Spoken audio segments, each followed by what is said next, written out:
All right, everyone. Welcome to the show. We've already got people showing up. Russ Hedge is in the house. What's going on, Russ Hedge? Holly Campolongo, Lisa Marie. Lisa Marie will be live in an hour, right, Lisa Marie? At 8 o'clock Central, 9 Eastern. I think that's right. Gabe Leal is here. What's going on? Yeah, Shanting like the beverage, right? Thank y'all so much for joining us. This is So I Did a Thing, where I just have conversations with people doing cool things on LinkedIn, off LinkedIn, wherever. And my guest tonight, cool cat, man. He reached out to me a while back and said, "Hey, let's get on a call." So we talked, and he's doing some cool stuff in the content creation world. And I was on his live stream, and he actually did a post last week, I think, where he pulled a clip from it and posted it. So yeah, he's a cool dude. RC Clark is his name, and I'm going to bring him out right now. Oh, hang on. Gabe's saying, "Can you not hear me, Gabe? Can you hear me, RC?" Test. I can hear you. Okay. Loud and clear. All right. Sorry, I didn't mean to interrupt the intro there, Gabe said. Gabe said he couldn't hear you, but it was his dumb ass had his speaker and his headphones muted. Oh man. All right. Now that we got Gabe just crashing the show right there. Dan Roth, I see you're not here. Thanks for dropping in. Hey Diana. Christina Cholera. Look at this crowd. Look at this. All these people know it, man. Here commenting. I know it. What have you got going on, Chris? Jeez. This tribe. These people. I love it. Nor's here. Nor. Yeah, man, I love it. I love it when the comments get popping. It's I tend to squirrel out on them though, especially at the beginning. I say hi to everybody, and then I can try to focus on what the show is all about. So, thanks for being here, man. I appreciate it. Yeah, my pleasure. It's great. Love that intro. Love that rock. Really got me going. I know it. I'm fixing to change the video part of it up a little bit, where it's a little more, I don't know, vivid or something. I'm gonna do something different with it, but I like that music. That music kind of gets you going. Yeah, I want to see some cool like shots of you. Maybe you're like, out in the woods, you like got a shotgun or something. You like got your back against a tree, and then you're out like riding a dirt bike, going off a jump, mid jump. You're like, hey, something like that. What I really want to do for my intro is like take clips from past shows, like 2 to 5 second clips, and obviously have them muted, but just have like different things popping across the screen of different guests that I've had and all that.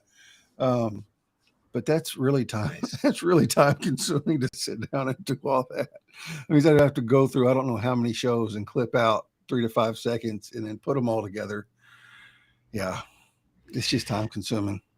Yeah, be worth it though. It'd be cool. It would be worth it. Yeah, definitely. Be legit. Yeah, it would be. Yeah. So tell us about RC, man. What's been going on with you?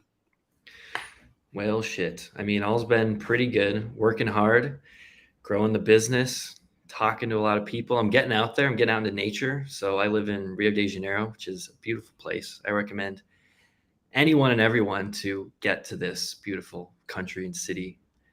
If you like anything that has to do with hot weather and coconuts and alcohol and I guess, it's nature, I guess, stuff like that. I don't know. We all know a little bit about Brazil, but it just really is a beautiful place. So happy to be here. I went out to this place called Pedra Bonita last weekend and just had this amazing view. There's like, I'm at the top of this rock that's like kind of gradual. Like I bet at least a couple people die on this thing every year, but because it's like a gradual rock, like all the mountains in Rio, they're like very kind of, it must, I don't know, erosion from wind and rain over years or something like that. But it's just kind of like this. But yeah, someone's up there like stumbling around or they're joking around with their buddies and they're like, oh, give a little fake push and then forget to grab them and then someone dies. Like something like that happens just once in a while. You ever like think about that? Like, you're with a friend and you're just like, what if I just like push them right now. It's like push them off. Like, what would that be like to... and then that gets you to thinking that you don't go to the edge, because what if your buddy's thinking the same thing, right? Right. Yeah. Then that's when you back away a little bit and you're like, yeah, let's go look over here, Oh shit. So yeah. But anyway, beautiful stuff. For those of you that don't know, that's where RC from, or that's where he is in you're in Rio? Rio. Rio de Janeiro. The land of samba and beaches and tiny bikinis. It's a great, if you're a single male too, great place to be. Recommend that. 10 out of 10 recommend. 10 out of 10 recommend.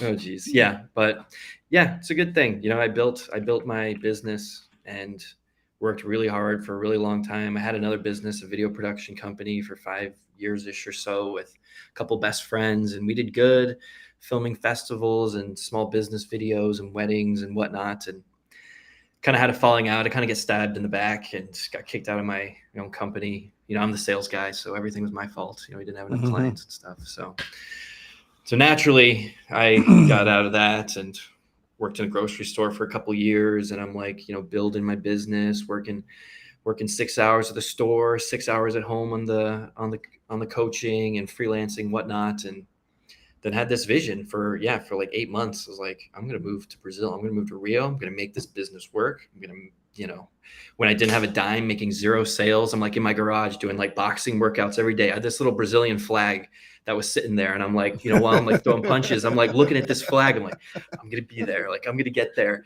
Right. I'm like visualizing my apartment, what it's going to look like. And I'll tell you a funny quick story. Like,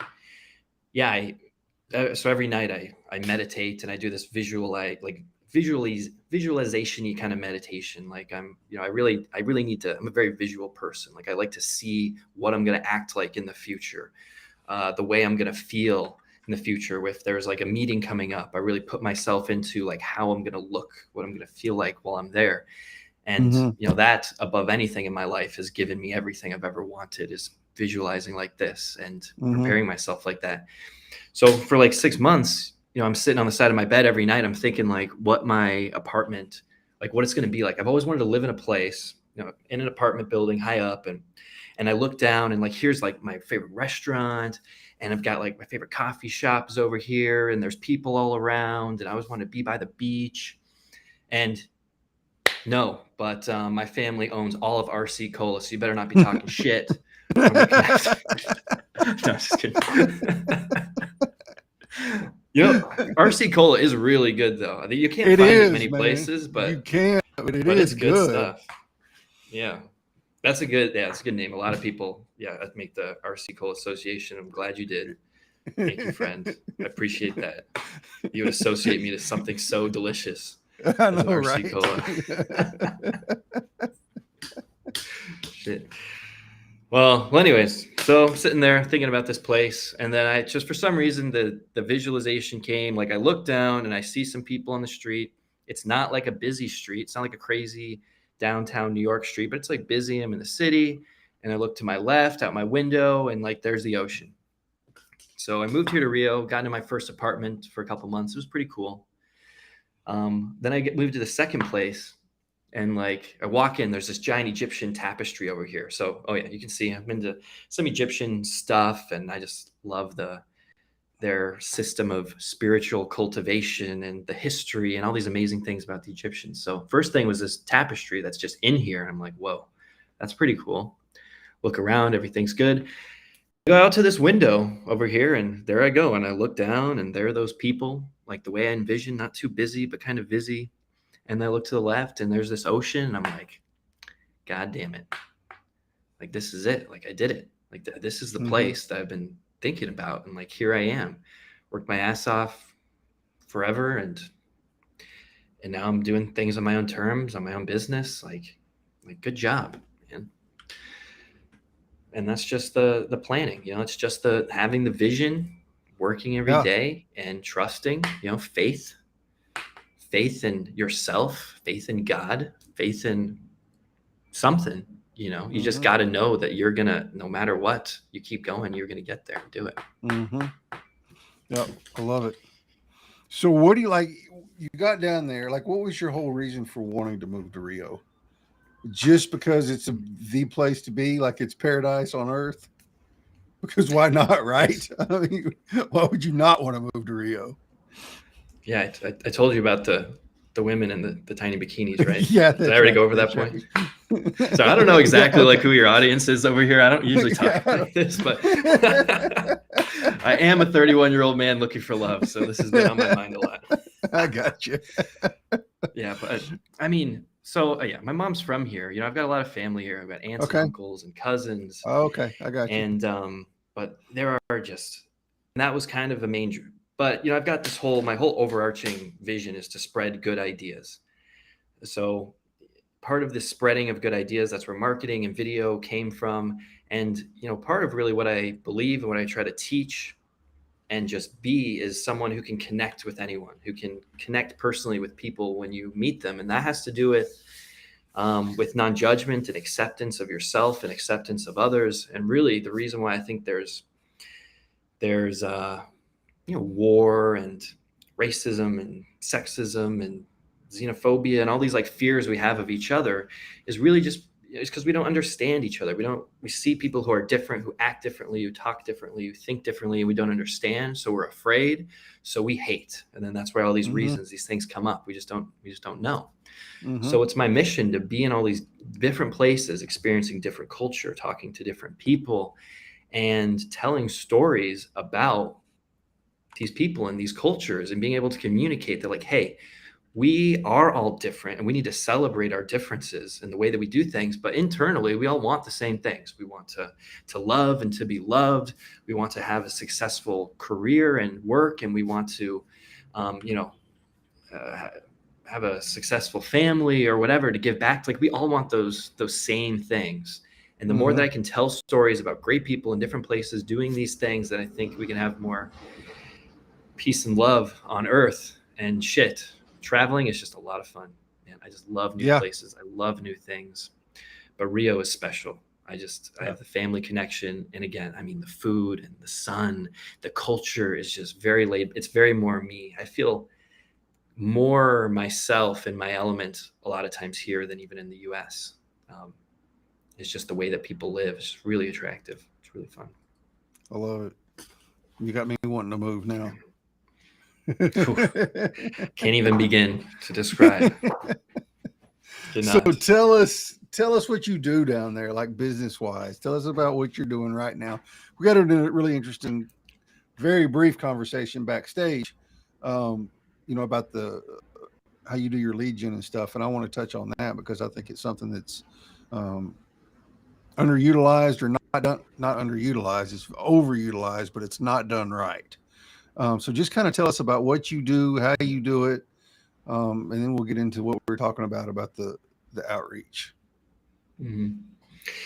Yeah, well, right now my main focus is giving people the right Mm-hmm. match of what is it about you that makes you unique and superior. We could say what makes you different and what makes you really good at what you do, and how can we take that and match what you do and what you're best at, why you're different, to this portion of the market that you can help the most, this starving, hungry market. Because the Mm-hmm. biggest problem most people, especially coaches, have is there's so many coaches out here. They all look the same, basically sound the same. Their bios are all the same. They're going after the same people, and that's why so many aren't successful at getting clients on social media. You're putting out a bunch of content every day, a bunch of different networks, and you hear just like if you build it, they will come. Keep putting yourself out there, being authentic. Thing is, none of that stuff matters unless you are able to differentiate yourself and match yourself with a starving niched market. Like you got to find that $10,000 problem. Like who are these people out there that are not only right for you and what you do best, but are going to pay you to coach them. A lot of people are being just really broad and speaking to everyone, and then you're getting on calls with people that aren't serious, who don't even know who you do, who aren't ready to buy something or just want free advice. All those Mm-hmm. problems happen from being too broad, trying to speak to everyone. Mm-hmm. But really, but then a lot of people are afraid of niching too. They're like, oh, what if I'm going to exclude people, or I don't want to be I don't want to sound like salesy or inauthentic. Well, it's not what it's about. It's just that if you don't want to be, if you're not just concerned about likes and engagement and being an influencer, and maybe someone who has like another job, like a part-time or full-time job to support you while you're creating, which is amazing. It's awesome. But if you Mm-hmm. really want to get like results with getting clients the next month, as opposed to like after a couple of years of building an audience, you just do what you do best and target those people who need you the most. So that's basically what I'm doing right now, along with doing lives and just laying on the beach for hours at a time, drinking caipirinhas. It's my two main things, I'd say. I'm trying to work less and less. I'll tell you what, Yeah, Chris. I don't like man. working very much. I'm trying to do everything I can to not work and just have a few clients that I really like and work with Yeah, them deeply, and then just have the rest of my time to do other stuff. That's why I'm doing yeah. it. I agree 100%. That's kind of one of the vision or the goals of me starting my own business, is to be able to have a few clients that I really love to work with, so I have some flexibility to do what I want to do. Mm-hmm. Mm. Dan had a good question. Interesting. Yeah. Extremely dangerous. Ton of gang act. Oh, Siri. Siri, I didn't call you, Siri. I didn't ask for you. By the way. She likes to pop up sometimes. Yeah, I know it. Needs attention. I haven't talked to her all day today. Sorry, Siri. We'll talk later. We'll do our nightly pillow talk, Siri. Don't worry. Yeah, extremely dangerous. It can be, definitely. Gang activity, violence. It's overblown for sure. It's for sure overblown in the media. You got to be aware.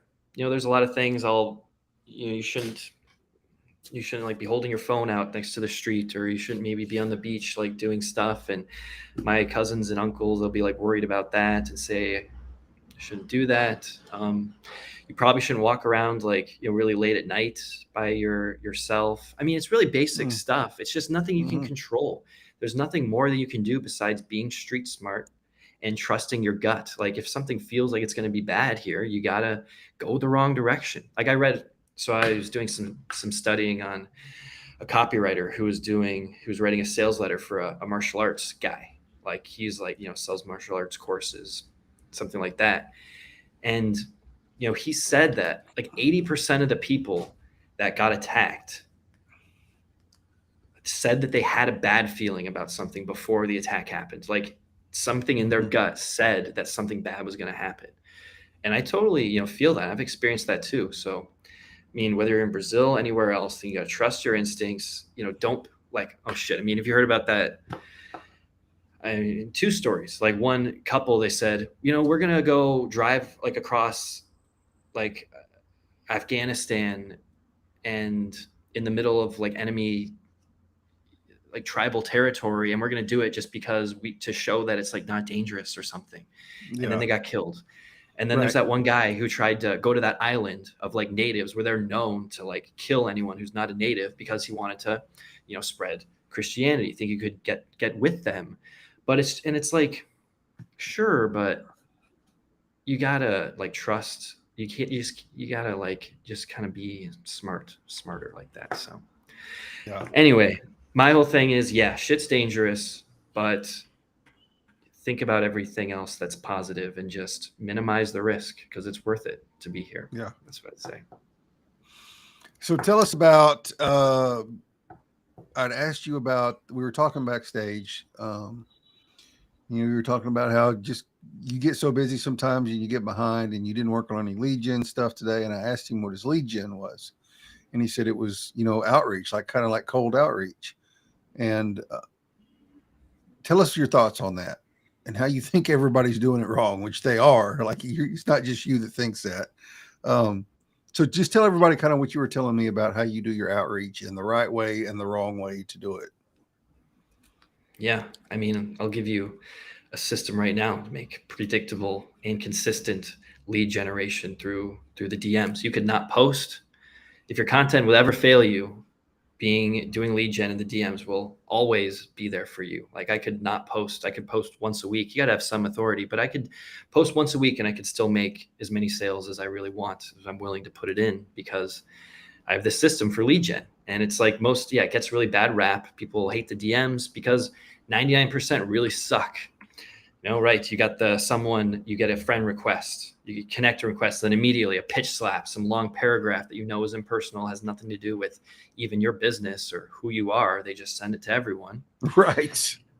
Or someone, or just the lame workarounds, they're messaging you and it's like, they're just messaging you so they can build some kind of fake rapport. So eventually they can get you onto the sales call. And it's like, you're just wasting my time, man. Either tell me you want something or leave me alone. So you've got to do it. Yeah. You've got to do it in a way that, you're connecting with someone personally, but you're not wasting time either. You're not like wasting your time or their time. You're moving the conversation forward at the same time, because, some people, it doesn't matter any way you do any kind of coldish outreach. Like some people just aren't ready. There's a small percentage that are, and most aren't. And you just got to like move through that. But we want to do that in the most authentic way possible. So it basically comes from, your connection request. I always send something personal, something about being appreciative of what they're doing. And even that you can keep pretty broad. Like my basic thing is like, I looked at your profile and I do vet people. Okay. So back to the market message match. I vet my people that I connect with over years of research, because I know exactly who I'm looking for. I know exactly who my ideal person is. I know what they're doing for their work. I'm looking for the amount of years of experience they have. I don't want to work with people who have like less than 2-3 years of experience. I know that they've been active on LinkedIn. They've posted multiple times in the past 30 days, and they're not going to be someone who's like unclear. Like if they have an ROI based offer, then that's even better. It makes it easier for me, easier for them. So there's all these things that I'm looking for. I use Sales Navigator to target them basically perfectly so that I can just quickly vet them and I can friend them. So anyway, personal message goes out. It's talking about some kind of common connection point. It's a networking mindset. It's not like a lead gen mindset. It's really about a networking mindset. You're actually interested in this person. You're seeing what they're about. And then the biggest thing is about what I call giving the gift. This is like the big gold, but it's the most difficult thing to do. Is if you're going to ask someone onto a call, there's no reason for them to get on a call with you. Like if you just ask, hey, I can help you. Who cares? Right. Was this going to be a 60-minute sales call? What am I actually going to get out of it? So what I do is someone who I can actually help, I'll offer them something. I'll be like, have you tried out this kind of post? It's called a story leader post. It does this, this, and this. It connects personally to your audience. It builds your authority and leadership, gets people, engaging and reaching out to you. I think that could work really well for you. It could probably help to get more people in this group program that you've got coming up. Like, oh, okay, yeah, interesting. What is that? It's like that. It's like, yeah, this. They're like, oh, yeah, that sounds really cool. Like, thanks for that. I'll say, yeah, if you if this is inappropriate, let me know. But if you're open to it, I'd be happy to get on a quick 15-minute chat with you. I can show you, explain how you could create those kinds of posts. Help to get more people in your program or whatever. I'm not going to pitch or sell you, because I don't pitch or sell anyone on these coffee chats. But if not, no worries. Just total not needy, but if not, no worries. So I'm connecting and I'm giving a gift, and then I'm just offering to give them free value and see what's going on. Yeah. And it works great all the time. People like, wow, Ryan, RC, the way you approached me was just so refreshing and authentic. Like, I really love the way that you did that. Like, thanks. Yeah. So, man, it takes work. That's the thing. It takes a lot of work. It does take work. And I tell, I'm not like a LinkedIn expert or lead, a marketing guru or whatever, but if you're going to use LinkedIn to your advantage, it takes work, because people, they don't want to be pitched to. Everybody loves a freebie, whatever it is, even if it's just a little nugget like what you gave them about this type of post that you think would really perform well for them, or spark interest in what they're doing. People like that little kind of stuff, and they remember that. They remember that you went out of your way to take 15 minutes, go over some stuff with them, and didn't try to pitch them. Because in the back of their mind, that's what they're thinking the whole time, is that you're about to pitch them. Somewhere in this 15-minute call, you're about to pitch them. And then when you don't, that sticks out more than a pitch ever would. Yeah. And giving them that assurance. Like, there's a lot of psychology to that last message. It's quick 15-minute chat. So like, they know how long this is going to be. They know that, they can always, if it's horrible, it's only going to be 15 minutes. Right. They can bail, not a lot of time wasted. I can explain I'll explain how you can use it. I'm not just going to explain, I'm going to explain how you, like, specifically how you can use it for your business. I'm not going to pitch or sell you, like saying that. Don't have that assumed, actually saying I'm not going to pitch or sell you. And then, but if not, no worries, unattached, taking away the sale. And then a lot of times I could even add in like, I just don't want to write out a whole essay here. Right. I don't want to write out a whole essay here on LinkedIn, so that's why it's better to get on a call. I don't even say that, but it's something that, I was experimenting with before. But I'll tell you the main thing, like the best thing about all of this is that, is clarity in an offer. Yes, you should definitely No, you should not. Hey, prospects, want some candy? Want some candy? Jump into my DMs. I'll give you some candy. Candy corn. Yeah, that's. I feel like people have a love-hate relationship. And he is a love relationship with it. Like, it's an ongoing thing with him and candy corn, and I give him absolute hell about it because I hate the stuff. So yeah, it's a constant ongoing thing with him and I, with him and a lot of people, because he loves it and most people don't. That's cool. What a cool what a way to interact with your audience and show personality. Yes. Talking about the candy corn. That's he's really doing cool. And it's genius on his part, because it sparks fun controversy, right? It's not something like political or anything like that. But it's sparking controversy, and his goal is to get, what did you say, Adam? He's doing 40 days of candy corn content, and his goal is in 40 days to get, I forget how many, I think 100,000 views on candy corn content in 40 days. And so he's just like coming up with all this creative ways to talk about candy corn, but it's putting him in the front of everybody's mind. Yeah. Totally. Team candy corn. Let's go. Yeah. Yeah. So yeah, I love that, man. I love the relationship building. 100,000 impressions. That's I was right. I love the networking, relationship building, value giving, value adding for free. Aspect of reaching out like that, for sure. Yeah, and now you're going to be about sending a bag of candy corn. Maybe I'll send like a coconut. Right. It would probably cost a lot of money, but if like somebody resonated with that gets you a sale. That's like, you send that to like a 50, I don't know, like a 10K sale or something. You just send them a coconut. Right. Maybe it costs you $20. But if they like really like were into that, they were like, hey, if you send me a coconut, I'll give you a chance here. Okay, sure. Right. Yeah. And then, because then that way they have a whole ass conversation piece where this coconut is from Rio.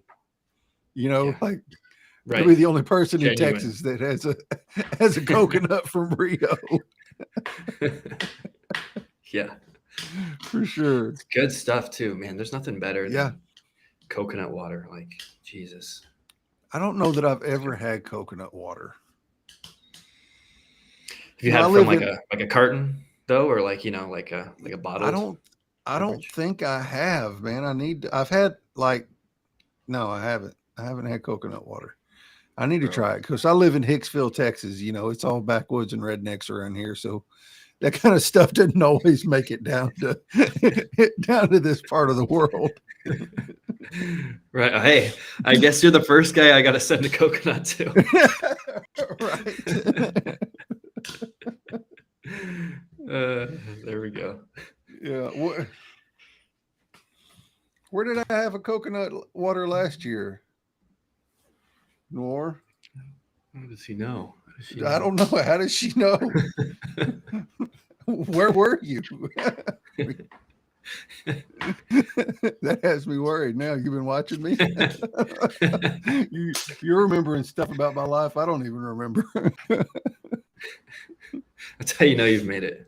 Yeah, I guess so. You got your audience, you got your friends telling you stuff you don't Yeah. even remember. Right.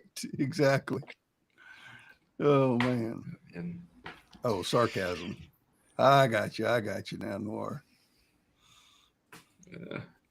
yeah, well, highly recommended though. Like it'll Okay. change your life, man. Coconut water, it's really insane. It's good stuff. You can't explain it. It's not thick. It's not watery. It tastes good. It's good for you. Yeah. I mean, maybe there's something about coconuts that I need to dive deeper into. Now that I'm really thinking about it, what if it's just maybe that's why I'm here? Maybe this should be my purpose. Maybe Right. that's why I'm in Rio, to really Yeah. like explore the coconut Y'all heard it here and all of first, its folks. magical wonders. Right. So coconut water is it's different than coconut milk than just the stuff right straight out of the coconut. Same stuff, just a Same different name. stuff. Okay. Yeah, Okay. same stuff, different name. Um, Gotcha. yeah, yeah, So you have pretty good luck doing that. That kind of outreach. yeah. Perfect luck. I mean, I do it, leads come, and then I get better and better at it. The more targeted I am. Like recently, I stopped reaching out to executive coaches that were more on the more on the mindset side, like so much more Mm-hmm. on like the spiritual, like I'm going to give you more confidence side. I'm going to help you be a better communicator because it's hard. It's like such a nuanced thing. It's hard to really like nail down what makes someone unique and like communicate that in a articulate that into a message because Mm-hmm. it's really about the person. Like the coach is the unique mechanism, like their Mm-hmm. experience, their ability to sit down with someone and be like, okay, I've been in that situation. I know what you should do. I should ask these questions. Mm-hmm. It's kind of hard to articulate that sometimes. So it's easier to work with a coach that's like, or that just like has a lot of experience and they have a process down. Like they're not just like, I just sit down and talk to people and I, figure out their problems. Like it's Mm-hmm. easier for me to work with someone who's been in the game for a long time. They have a unique process. And then I'm really there finding their starving market and nailing, like articulating in a really easy to digest way what they do and how they do it. So, I mean, but that's just me. That's the way that I'm targeting down to such a detail that I get the right people. Yeah. I talk to the right people and I get them the right people on the phone. So again, Yeah. that's taken a lot of experience and time for me. And that's why I teach this and do intensives on stuff with people so they can just connect to that right kind of market right away, Mm-hmm. start talking to people, get them on the phone next week. Of course, it Right. takes time but once you have the system down, it's just a matter of practice and, Yeah. doing it again. Yeah. They're learning from your experience. Yeah. And you've Yeah. learned, and I think it's cool too. Like you've adapted. I mean, it's the only way to do it, obviously. But like as you've progressed in this and gotten smarter in it and figured more stuff out and seen what works and what doesn't, like you've niched down and then niched down and then niched down till you found the people you really want to work with. Hmm. Yeah. But it's not like people from around that sphere don't come Mm-hmm. to me. Like they absolutely do. Like I have a client that I'm working with now that I never would have targeted a year ago. But now this client, I'm still working with him. He's sending me referrals like crazy to like all these like giant health tech software companies. And I'm doing this, but I'm doing the same thing for them, this messaging stuff, Mm-hmm. but it's not who I'm targeting right now. They're Mm-hmm. not exactly my perfect client, but maybe they could be. It's like a new Right. market has kind of opened up for me, but it's coming because of this other client. So, Right. and because I'm so clear on what I do and how I help people, those kind of opportunities come for me. But really, the point is like you've just got to be clear on something. it's like, it's like a leader. Like leaders, they're not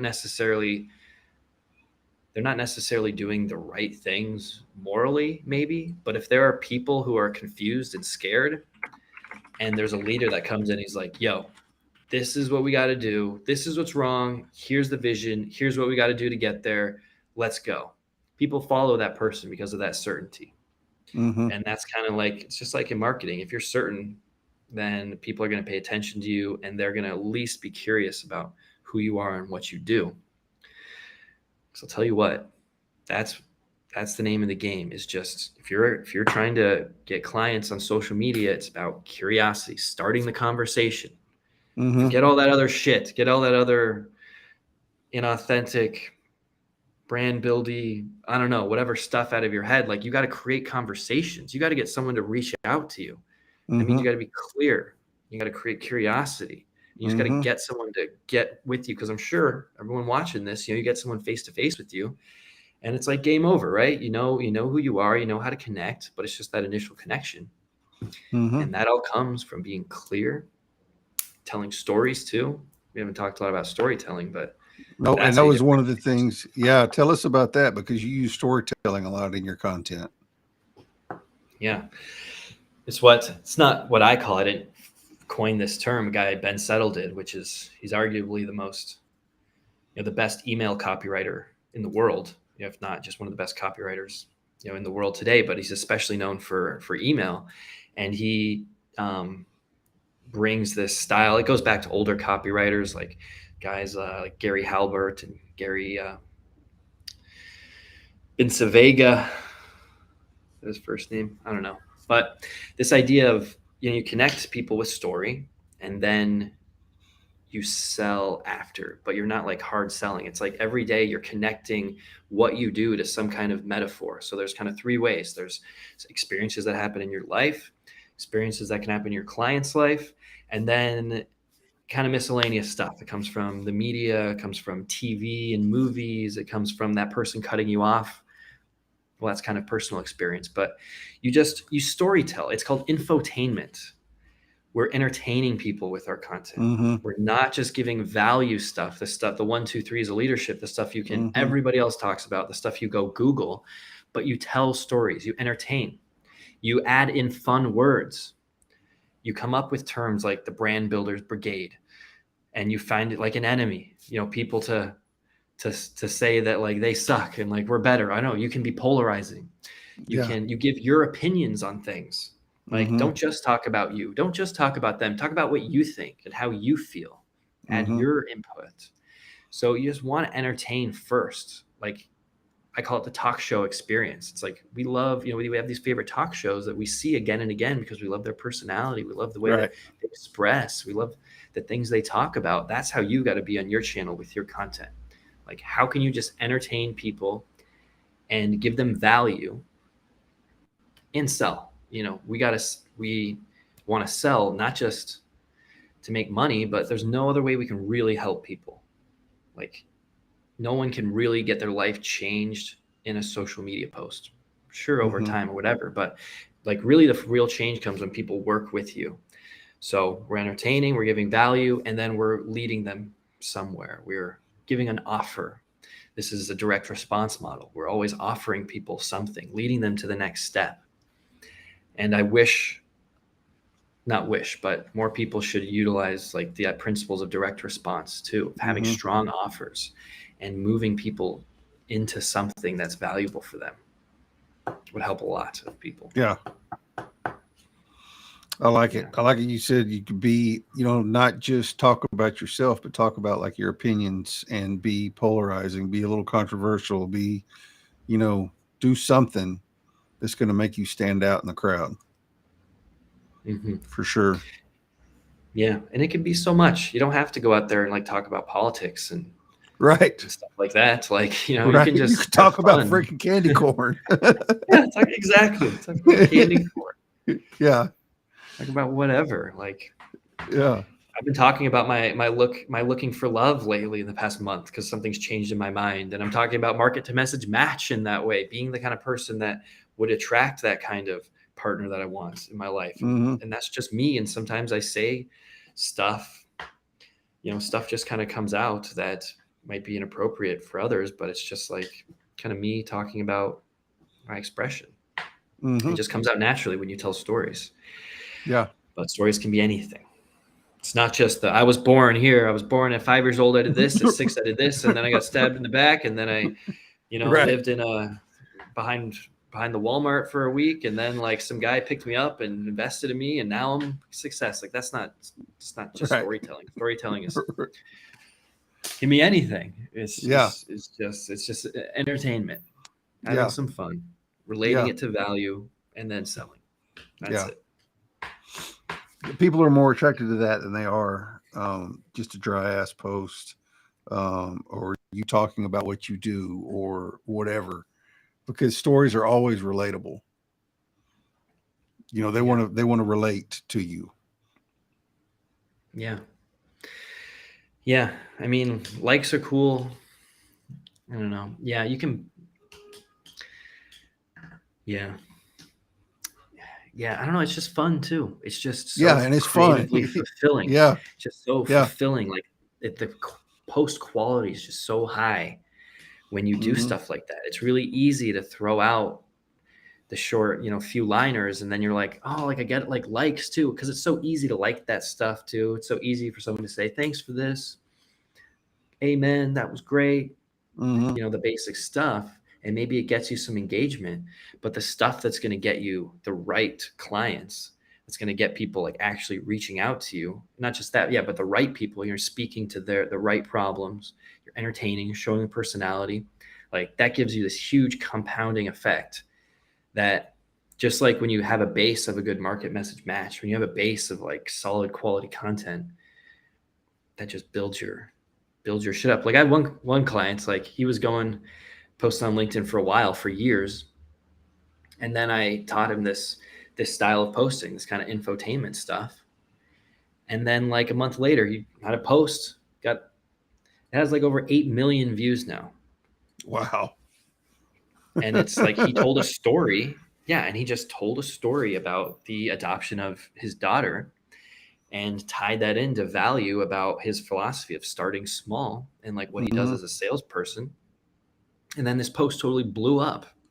Yeah. And that kind of stuff happens like when you're putting out consistent quality content. Now all sorts of stuff, like we launched a book for him this past month, and now because of this book launch, all these people like reposting his book and the lessons, and new clients are reaching out to him. They're like, yeah, had a friend who had the book and referred me to you, and like all this stuff, and we were just hammering on it for like a few months, talking about stories, value, the book coming out, and it's just led to all this good stuff. So